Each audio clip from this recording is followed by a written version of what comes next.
اعوذ باللہ من الشیطان الرجیم بسم اللہ الرحمن الرحیم فخلف من بعدهم خلف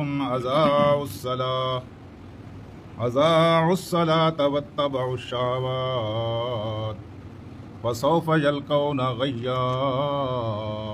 صدق اللہ العلی العظیم۔ رفقائے محترم، موت برحق ہے اور مرنا ہر کسی نے ہے۔ ایک تاجر مرتا ہے، اس کے پاس بہت سارا مال ہوتا ہے۔ ایک کارخانے دار مرتا ہے، اس کے بڑے کارخانے ہوتے ہیں، اس کے پاس کرنسی ہوتی ہے، مال مویشی ہوتے ہیں، اموال ہوتی ہے۔ اس کے مرنے کے بعد یہ ساری چیزیں تقسیم ہو جاتی ہیں، اس کے ورثاء کے اندر بانٹ دی جاتی ہیں، تقسیم کر دی جاتی ہیں۔ لیکن اسی تاجر کے پاس، اس کارخانہ دار کے پاس، اس کاروباری انسان کے پاس علم بھی ہوتا ہے، ڈگری بھی ہوتی ہے۔ اس کی ڈگری تقسیم نہیں ہوتی، اس کا علم تقسیم نہیں ہوتا۔ اس کے پاس تقوی ہوتا ہے، اس کا تقوی تقسیم نہیں ہوتا۔ اس کے پاس ایمان ہوتا ہے، اس کا ایمان تقسیم نہیں ہوتا۔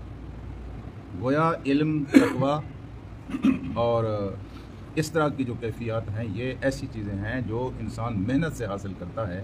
یہ میراث نہیں ہے، یہ وراثت نہیں ہے۔